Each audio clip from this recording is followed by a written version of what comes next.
Keep doing it, young fella. There you go. Absolutely. That's how you make it. Welcome to The Jump. I'm Rachel Nichols. I'm alongside 8-time All-Star Vince Carter and NBA senior writer, host of The Low Post, Zach Lowe. Coming up, another impressive, important performance undone by a loss for James Harden. But should the former MVP be encouraged by the Rockets' start? We will discuss. First, though, plucky, feisty, spunky. If you're the Portland Trailblazers, you've heard all those descriptions over the years. And look, they're compliments, don't get me wrong. But the thing about Damian Lillard and CJ McCollum is that they aren't here to be anyone's cute little spoilers. They're here to win a championship, which is why when the Blazers had a rough preseason, it raised some eyebrows. It's why there was even more talk after Portland turned in a 20-point loss in its season opener, a game in which Lillard, gasp, went on a scoreless streak in the first half. Yes, Portland had dealt with a rash of COVID absences, but wasn't this the team that had one of the best off seasons in the NBA, with Yusuf Nurkic back at full strength, with Gary Trent Jr. blossoming and Robert Covington and Derrick Jones Jr. coming aboard? Questions piled up about why the Blazers weren't, better. It turns out that those questions were being asked internally, too. And what has happened since? Well, no one is winning a title in Game 2 or 3 of the regular season. But it is hard to get where you want to go if you're not even walking down the right road. And Portland seems, at least finally, to have found its path. First, over the weekend, an overtime thriller against Houston, in which CJ and James Harden each dropped 44. It was hardly a statement win. The Rockets only had 9 players available due to their own COVID issues. But it sure felt noisy, especially when McCollum, who'd spent 4 days listening to his name come up in Harden trade reports, buried the game-winning 3 with 6 seconds on the clock. Afterward, he said, quote, "I know I'm nice," which is amazing. And then last night, a date with the defending champs, the team that had knocked the Blazers out of the bubble. With both LeBron and AD on the floor, this one was more of a real test. And despite some streaky play, the Blazers passed. Gary Trent Jr. was exceptional off the bench, hitting from everywhere to finish with 28. Nurk and Enes Kanter combined for 26 rebounds. And Damian Lillard just caught fire when he had to do moves like this on his way to a 31-point night. Yeah, you can check out the handles on the way to the and one. But the real story was the Blazers' defense, which had been the focal point of the front office this offseason. The Blazers have been trying a revised scheme, even bringing in ex-Bulls head coach Jim Boylan on a 3-week stint to help implement it. But for a while, it seemed to be making things worse, not better. Until it didn't. Whatever clicked for the team defensively in the second half of the Houston game was on full display against the Lakers, with Rocco all over the place, making steals, deflections, even making Anthony Davis look like a mere mortal as Davis finished the game with just 13 points. Meanwhile, Derrick Jones Jr., full airplane mode on LeBron, bounding in from the three-point line to give the Finals MVP a taste of one of his own signature moves. The Lakers had gone into the night 59-0 in games which they led after 3 quarters. That had been the 5th longest streak in NBA history, and the Blazers broke it. It was a well-rounded win in a shortened season where every win counts a little more than usual. Of course, only time will tell what wins like this mean. Is it one of those impressive sparks the Blazers have lit all the time over the past few years? You know, wins that make a team plucky? Or is it the beginning of a larger flame, one that really could burn down the whole league? So, Vince, do you think that this Blazers team can join the rank of title contender? They put the right pieces around it. You have shooting, you have rebounding, you have airplane mode, who is their shot blocker. I think everybody is going to have to play at that level, elite level, all year long, all playoffs long, leading into it. I think Zach Collins, getting him back is going to be important. And also having Carmelo, because there's a guy who can get you a bucket when you need it, that demands attention and the double teams. You know, it's tough. The West is tough, and they're in a situation where if they play well and you have a good record, you're like, oh, they're playoff bound. And, you know, I think they just need to get in. And they're a scary team to beat because of their scoring. Gary Trent Jr., who's a rising star and another complimentary scorer, they have the ability, but, you know, they have to stay healthy, and we'll see. Right now, they're short of that, I think. But they're contenders to be contenders, and that's a good step for the Blazers. You have to put them behind Lakers, Clippers, and Nuggets after what Denver did in the bubble. You have to put them behind all those teams. In that next tier of teams, Utah, Dallas, Portland, I think Portland has the most to prove. Utah has a longer track record of being a good defensive team. Portland's defense was a disaster last season. As Vince said, Covington, Jones, the return of Zach Collins, they've got the tools there to be an average defense, maybe a slightly above average defense. We just have to see. And then Dallas has what you really want if you want to contend for a title, which is one of the apex predator wings. 6'7", sees every pass, can score from all over the floor, and that's, of course, Luka Doncic. It's just tough sledding in the playoffs when your two best scorers are small guards, and those guys are incredible. Dame is incredible, and CJ is nice. Just like he said, he's nice. He's got the deepest bag of tricks in the whole league. It's just they've got more to prove. They've got more to show us. But given their resources, given what they had to work with, they've put a pretty damn good team together. And all you can ask for in that situation is, are we one ankle injury from a rival? Are we one big break? Are we one trade away from being in the conference finals? And I think they can get in that conversation. But top-tier contenders, they're not there yet. Yeah, but I will say this. I think adding Covington is going to be essential for them because they're going to need somebody. Like you said, to guard Luka Doncic. They're going to need somebody to guard LeBron. Some of these big Kawhi. Some of these big guards, these big scorers, and Covington, like you saw him guarding AD, he's going to be very important to their squad. He's going to have to stay healthy because I think, like you said, with the small guards, when you're seeing Luka trying to post those guys up, you can throw a Covington on him, and Covington can guard 1 through 4 and maybe some 5. So he's going to play an important role to that squad. Let's switch over to Robert Covington's old team for a second here. James Harden, another explosive scoring game on Monday, scoring 34 points in 31 minutes. Harden's new teammate, Christian Wood, another 20-point game of his own. But the Nuggets won this decisively, guys. Houston 0-2 as they wait for John Wall and DeMarcus Cousins to rejoin the team. James spoke post-game on the process of his team's improvement. Take a listen. Everything. You need practice. You need reps. You need to drill things. Just, we're still in our heads. So when we're out there on the games, we're not overthinking. Where we're supposed to be defensively and offensively. And at that point, it's just execute. So, Zach, James not tipping a lot in his public comments. Do you think that Harden should be encouraged by the Rockets' first 2 games, especially considering they're missing the guys that they are? We haven't seen their real team yet, so it's hard to know, right? You mentioned all the guys that they are missing, but they're dead last in defense after 2 games. I know it's only 2 games, but they just haven't been competing on defense. They've had a lot of communication errors, and maybe it is just the jumbled personnel. But Denver just picked them apart last night, toyed with them, just absolutely toyed with them. That's discouraging, and I don't know how fixable that is. Do you see a really good defensive team in here? I personally don't, and their effort in the first 2 games has not been that great. But the one sign of encouragement is Christian Wood is a stud, and Christian Wood is the best pick-and-roll partner, the most versatile pick-and-roll partner James Harden has ever had, unless you count Kevin Durant, who's on a different universe. Christian Wood is that good, and if some of the supporting pieces come together, he and James is the centerpiece of an offense, that can be really dynamic and really hard to guard, but it just doesn't seem like they have the spirit right now. When you're last in defense, you're last in defense.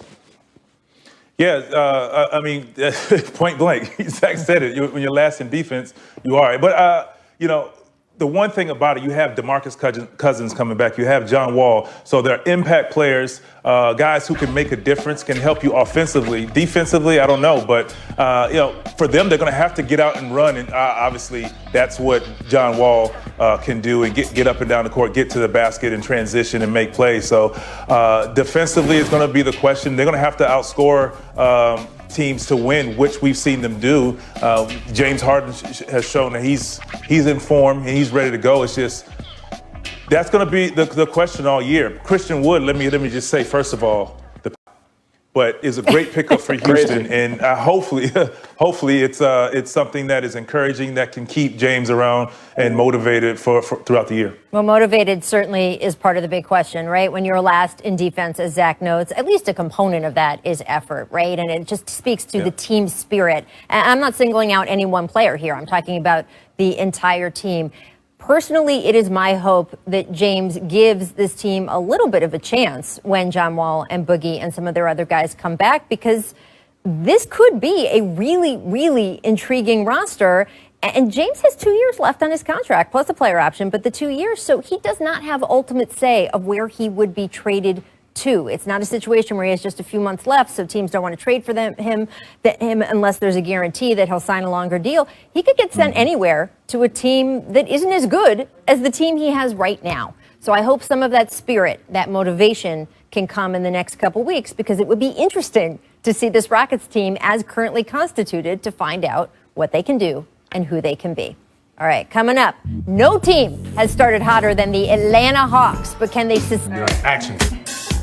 It's a make or miss league. Maybe a little more funny than that. I don't know what am I make or missing? It's a make or miss league. Cut that.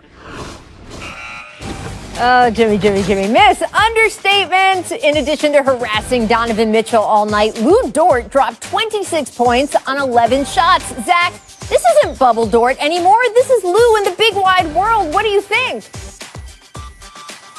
Look, if Lou Dort is going to shoot threes like this, put him in the Hall of Fame. Have you seen this guy play defense? I get tired watching him play defense. I don't even want that guy within 10 feet of me. If he starts making threes, shut it all down. The guy is a phenomenal defender, and he seems to like shooting threes. They almost hit the ceiling, but they were going in. They go in.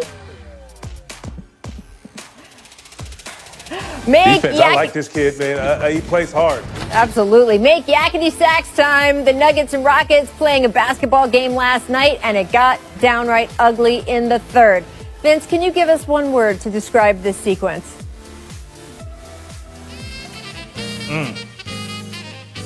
Interesting. No, it's just the beginning. It's the beginning of the season blues, man. It's the beginning of the season blues. It really is. And you tend to see some bad basketball with a short off season. You're going to see this a little bit. Zach, you got a word? We cut the clip short of Mike Malone. Yeah, we exasperating. No, we cut the clip short of Mike Malone calling the angriest time out of the season. And there you go. All right, Miss Wi-Fi. Airplane mode was on a menace. He was just a menace on defense last night. First, the huge block on LeBron. We showed you this earlier. Then, though, a few minutes later, Cantor gets called for the foul, but again, Jones Jr. obliterating LeBron's shot. Vince, what is it like when you're a player used to doing pretty much whatever you want in the airspace above the net, and a young fella keeps coming along to block you? I tell you what, especially when you're like, oh man, easy too. And you can look at, if you look at LeBron's face on that first layup, he was like, oh, I got the bump. This is 2 points. And all of a sudden you see somebody swatting it. It's sometimes it kind of frustrates you. Yeah. Zach, I'm not going to ask you what that feels like. I hope you're not offended. I don't know. Unfamiliar. Come on, Zach. Make aesthetics. Check out these new Hawks unis. Little throwback to the 80s and 90s. Zach, what's nicer to look at, though, the jerseys or Trey's handles?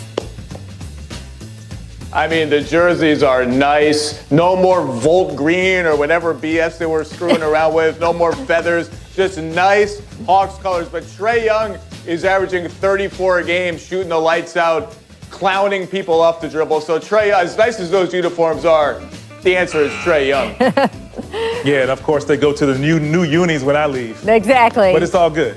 They needed to have you in the throwbacks, Vince, because you actually played against the team I'm wearing throwback. them. Exactly. Oh. No, it's the truth. I can't argue with that. That's true. Let's stick with the Hawks, who are 3-0 after last night. Trae Young leading all scorers, 29 points. Atlanta shot nearly 48% from three-point range. Home win over the Pistons. Vince, you played for this team just last season, right? So you know these guys better than anyone. Is this hot start sustainable? Well, I'll start by saying this: 72-0 is still possible. Correct? You can't go 3-0. You can't win 72 games without going 3-0. You're So we'll start absolutely there. right. Yep. Exactly. So we'll start that. But no, seriously, one thing I'm enjoying seeing about this team is the growth of the young players. But one thing that has really stuck out for me is Trae is making the effort early. This is one thing we argued with all year last year. All year is that, hey, get your guys involved early to make the game easier for you, because we know he can start the game and go crazy and for 48 minutes dominate. But for him, it's like if you get these guys going and start and have guys like Kevin Huerter shooting like he's shooting right now, Hunter playing like he's playing out of his mind, Cam Reddish giving him confidence, all these guys, and they start making shots, the game is a lot easier. Now you add Clint Capella for the lob, Collins for the lob. The game is spread out for you, and he's able to do the things that he's seeing, showing his handle, showing his range, showing his ability to pass. And it's been great to see, and I think that's been the success of this team is he's facilitating, getting guys easy shots, and then once they're rolling, he goes to work. Are they going to be the greatest offense in NBA history? No. Are they going to shoot 70% on corner threes, which is what they're shooting right now? Not much longer. They're going to play some good teams soon. They'll come back to earth. But I said before the season, this is a legitimate problem on offense. This offense is going to be really, really good. Defensively, they have a lot of questions to answer, but they have a really nice mix of veterans and young guys. They have a lot of different kind of lineups they can use. They can go big. They can go more defense-oriented, more offense-oriented. We haven't even seen Danilo Gallinari yet this season. I think this team, absolute floor should be the 8th seed in so one of the favorite spots in the play-in tournament. That should be their floor. They are going to be that dynamic offensively. They have that many guys. And to Vince's point, Trey's been unbelievable. The two things I'm watching are how Capella and Collins fit on offense when they play together, and the development of Hunter and Reddish, who have gotten off to nice starts. They look more confident. They look more comfortable with the ball. If those guys pop a little bit, this team is all of a sudden really, really deep and potentially deep in two-way players. Well, look, it was nice seeing Capella. Exactly. That's what I was going to add to that. Yeah, go ahead, Vince. Sorry, that's what I was going to add to that, Zach, is that one thing about Cam Reddish, his defensive ability is unreal. I mean, he has great hands, great on-ball instincts, as well as DeAndre Hunter. So those are two guys that are great. Well, that has potential to be great two-way players. That's on the ball.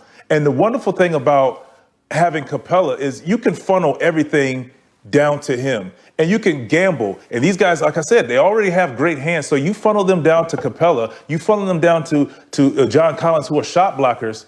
Good things can happen because we already know once they get in transition, either they're getting a lob, layup, or three, point blank.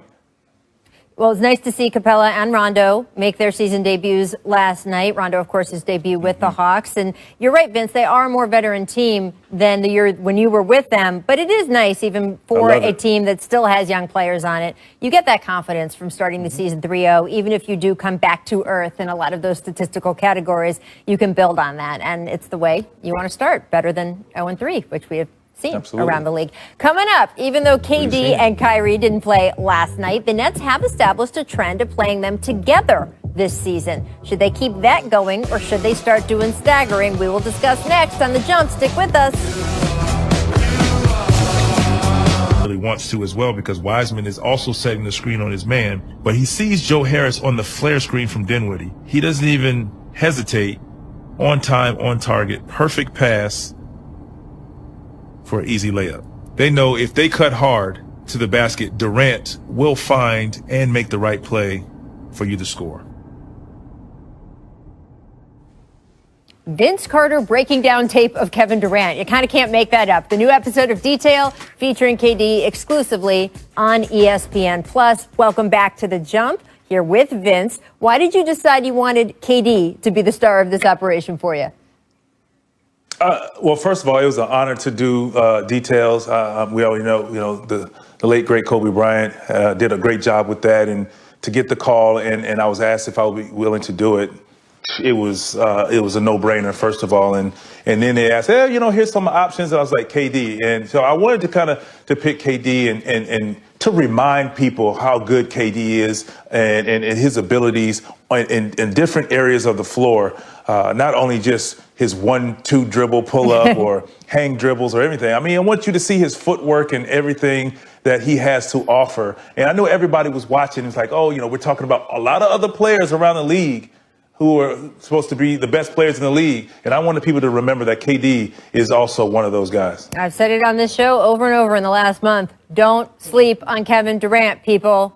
He's Kevin Durant. Speaking of which, by the way, Steve Nash, his new coach, taken a very specific approach to handling Durant and his co-star Kyrie Irving's minutes this year. In the 3 games where they both were active, they played together for almost all of their 95 minutes. In fact, in those minutes together, they outscored opponents by 64 points.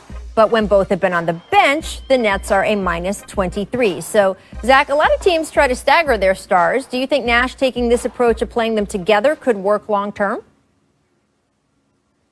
I really like it. Again, you just nailed it. Staggering has been the sexy thing. You got to stagger them, stagger them, stagger them. Right. I think the Nets have taken a really long view to this whole season. How do we want to play when the games really matter in the playoffs? And the answer to that is we want those two guys together on the floor. And one of the great things about Kevin Durant, he is the most malleable superstar maybe in NBA history. He can play with other superstars. He can play on the ball, off the ball, post up. Take away and diminish from each other because they both can't have the ball in their hands for enough time. You do need to stagger, right? You don't want your two stars to minimize each other. But when the fit is as good as Kyrie and KD, they don't minimize each other. They maximize each other, right? They exponentially improve what the other one can do. That's so valuable. But, Zach, you make such a good point with Spencer Dinwiddie. Do you expect the Nets to make a roster move now? At some point, they probably will. The more interesting question to me is, how do they change their starting lineup? Do they promote Karis LeVert into the starting 5 and go all in around those 3 ball handlers? Do they try and keep him as their Manu Ginobili super 6-man and promote Timothy Luwawu-Cabarrot, Taurean Prince, somebody like that? My guess would be is they want to keep Karis on the bench. They like the vibe going there. But to me, the interesting question is how does it rejigger their rotation a little bit? We'll see in the next couple of days. Yeah, and certainly that'll help them try out their options. I agree. I hope, I know Steve, former teammate of mine, good friend. I hope he leaves LeVert on the bench and have him. You feature him that way. Yeah, I think he's going to become their third scorer. So let him have his time with this. With this style and the way you're playing, let him have his time with the second unit as the feature guy. And of course, sometimes you can play him with play the 3 of them together. But I think keep it this way. Go get somebody who can get you a bucket, who are ball handler, like a Jamal Crawford or someone who can score and get buckets with as well, and can be a ball handler. Well, look, we certainly wish Spencer the best as he undergoes that surgery and recovery. Tough way to start a season. I know Hill will come through great, though. All right, let's switch gears and switch coasts. The Warriors offense had its ups and downs offensively to start the season. Held under 100 by the Nets and Bucks, but they broke out against the Bulls on Sunday. Unfortunately for Golden State, one of the new Warriors, Kelly Oubre, he's just been cold, guys. He's been cold. He's missing all 17 of his three-pointers that he's took so far, not yet made a single shot outside the paint. Now, he clearly will not shoot that bad all season. He is Tsunami Poppy, and Draymond Green supposed to return this week. That will help as well. But Vince, with no Clay, a rookie center, 2 new wings in Oubre and Wiggins, how should the Warriors adjust their offense? This is not the Hamptons 5 days. Well, Coach Kerr, to me, who's a champion and knows how to coach and manage players, I foresee him doing something like this. You put those 2 guys in situations where they're going downhill early, getting fouled, getting to the free throw line, seeing the ball go in, layups, backdoors, lobs, things like that, athletic plays. Those are 2 athletic players. Put them in that situation first. I think when players go to Golden State because of what they're known for is shooting the 3, Steph Curry, Klay Thompson, and a history of guys that's gone there, you feel like you, the player, has to shoot the 3 instead of be yourself and work your way into being the 3-point threat like they are. And I think those guys like Wiggins, he can shoot the 3, but he can get downhill and he's a mid-range player. Oubre, super athletic. Let those guys, encourage those guys to be those guys first and then work your way into the 3-point shot, especially right now when you're not playing well. I guess this is the price of dynastic success because the Warriors go on a 2-game losing streak, telling Steve Kerr what he's supposed to do, scrap your offense, do this, do that. Like, can we just chill out a little bit? Draymond Green has not played 1 second yet. They're starting a rookie at center who basically didn't even play in college. Like, let's just dial it back for a minute. They should play fast, and they've committed to playing fast. They have a lot of long, athletic dudes. They're number 1 in the league in pace.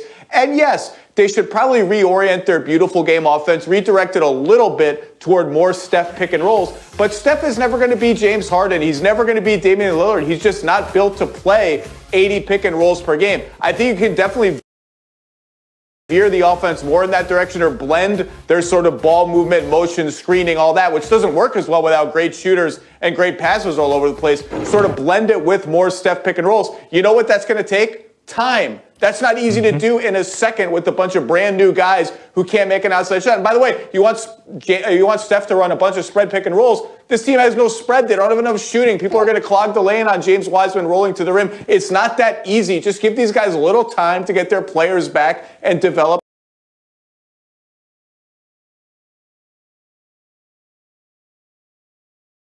a system. Zach, you say that as if the internet didn't have plenty of comment during the Warriors run. Of course they did. This team always and still under the microscope. All right, guys, coming up, we only have a week of games so far, but 2 games this season. Jokic has 2 in 3 games, including, yes, that monster 18 assist triple-double last night. So, Vince, who you got here? Can't pit Luka, so I'm going to go with Russ. I mean, Russ has already proven to us that he can average a triple-double. We know he can. We know he can do it. We know he wants to go out and show new life and do for his team. So I'm going to pick Russ on this one.